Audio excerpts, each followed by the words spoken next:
is, I'm going to put it on a flashcard, says, and I'm asking you this, so JL, thank you so much for being here, says socialism is a gateway to fascism and communism, all are totalitarianism.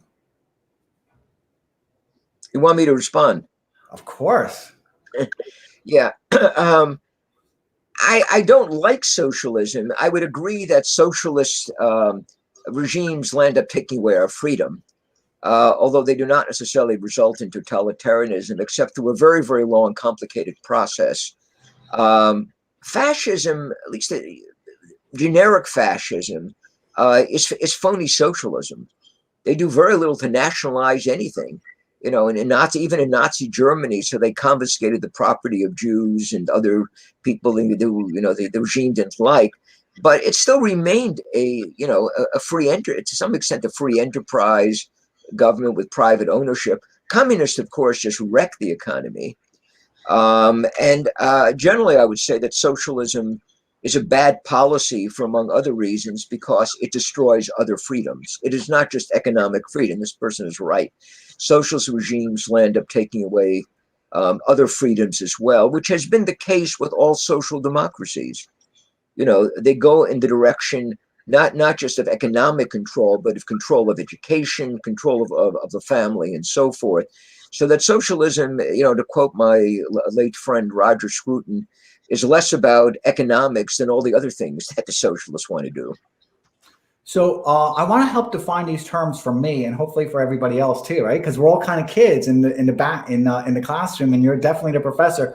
So can you help me understand these words, socialism, fascism, communism, the way you kind of you're in your own kind of thinking, how you're kind of categorizing and defining these terms in your own conversations?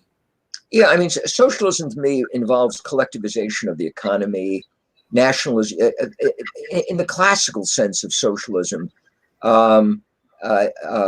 nationalization of the economy, so that, you know, all of the major industries belong to the state, even if you allow, you know, some mom and pop store to remain operative, you know, run by Korean immigrants or something, but all the major segments of the economy, all the major productive forces belong to the government, and the government massively redistributes income. Okay, so that is classical socialism.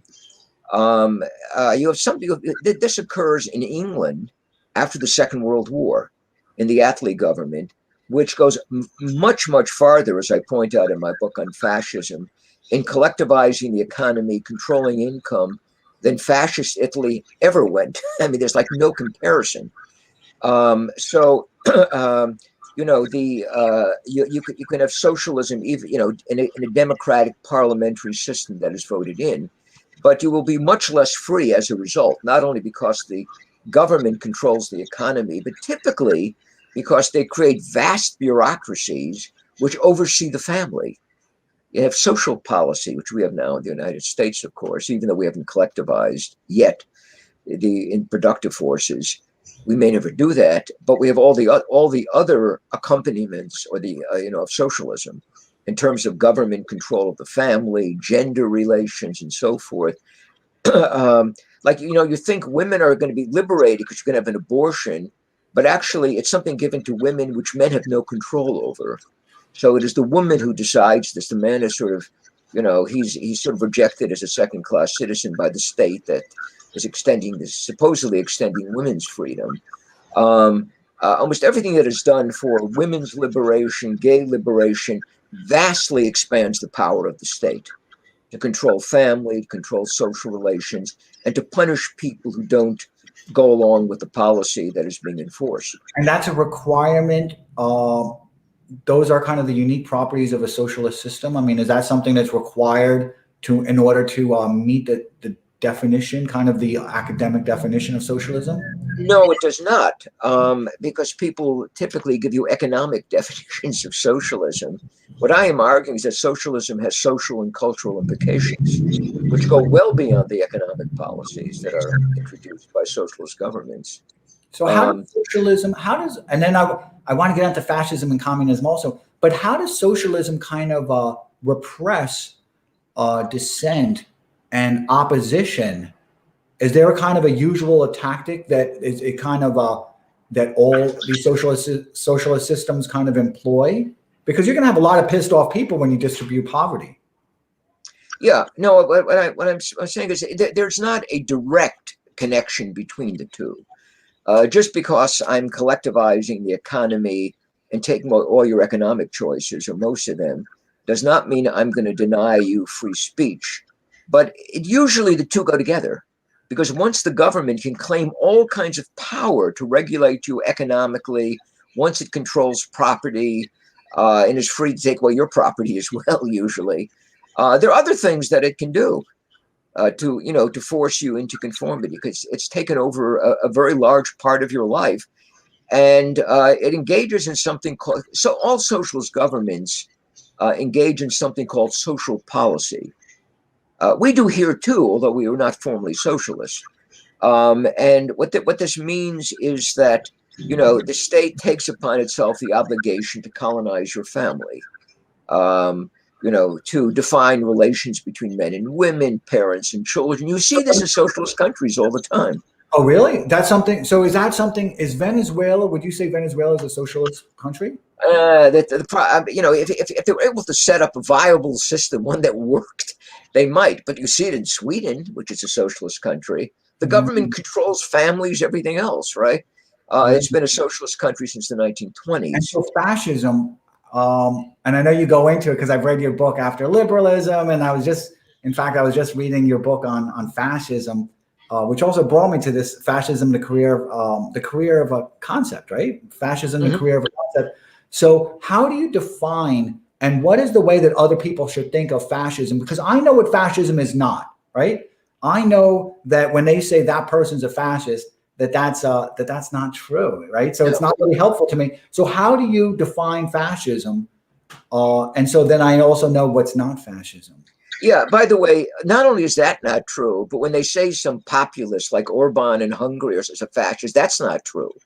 Again, they're trying to smear these people by A, associating them with fascism, B, making all fascism identical with Hitler's extermination policies.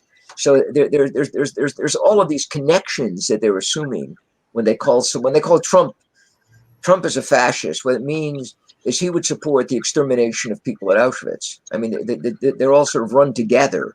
And when you make the first statement, as I point out in my book on anti-fascism, there are real fascists, but I argue that fascism is a characteristic or a movement that develops within a particular time period, in a particular place.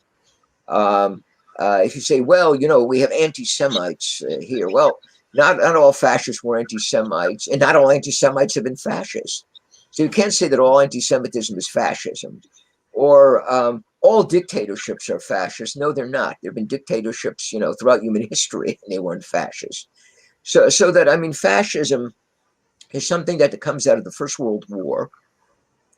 It is developed by veterans of that war. In some of the cases, it is identified with the loss of land or the failure to acquire land for Italian fascists. They were on the winning side. They didn't get enough land from the losing side, from the Austrians. So the fascist movement is related to taking back land. It is a nationalist movement that appeals to returning veterans of World War I. And it is a revolutionary nationalist movement because it calls for revolutionary change within the nation in order to protect, your own workforce, and in order to protect historical members of this nation. And it brings with it a particular set of economic and social reforms, like the creation of a corporate state under a fascist leader.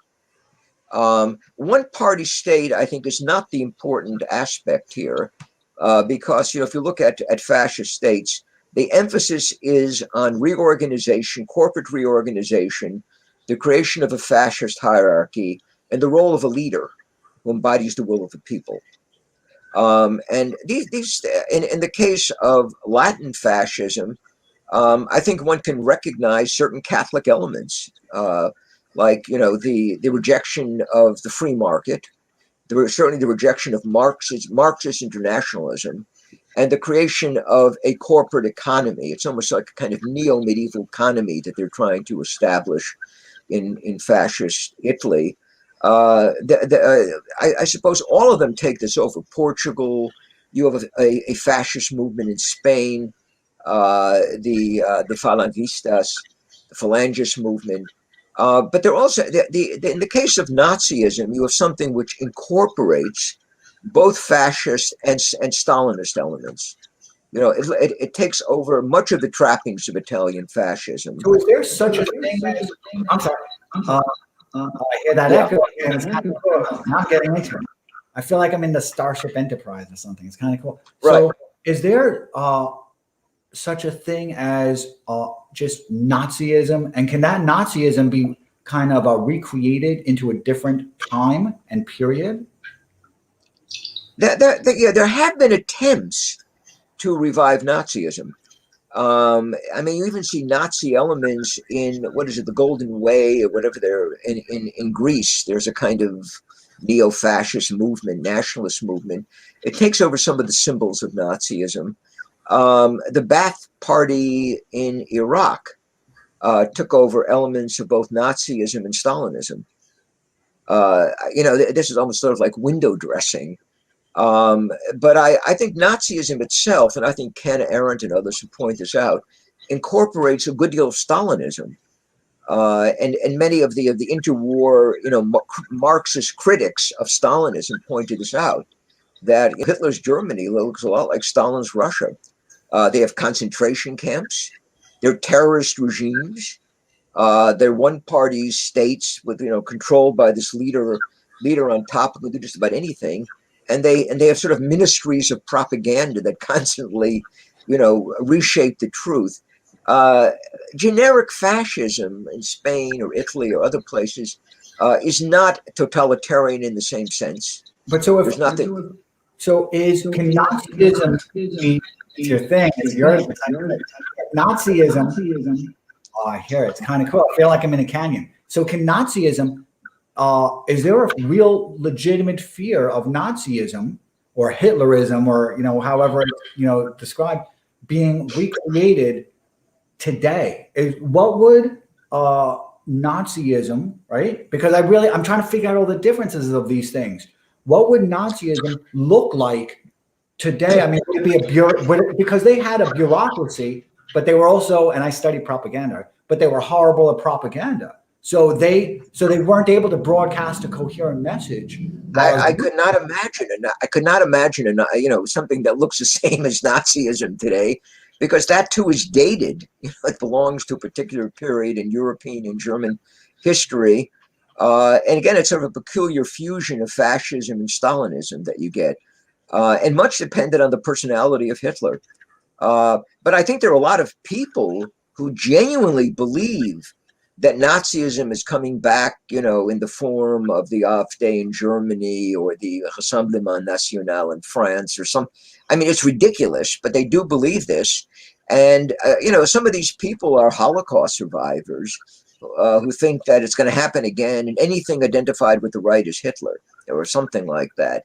So, I mean, there are people who, as I argue, who genuinely believe it. As ridiculous as it is, they genuinely believe this because they were burnt once.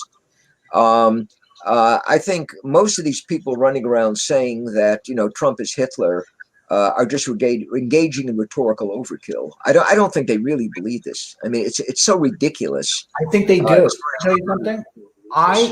I think that they do. And, again, I'm not a Trump person, so I hate being in that position where I have to kind of embed myself and burrow myself into things I really don't want to. But I think they do. I think that they've been able to persuade themselves. Mm-hmm. I think that it's now become such a requirement. It's subconscious. There's so much disequilibrium going on in people's heads that they're very happy to surrender thinking to the media and to these self-reinforcing loops. So it doesn't have to be particularly sensible to them. It just requires them kind of surrendering the rationale that surrendering the kind of reality that would be required to make sense of real quality information. Right. I think there are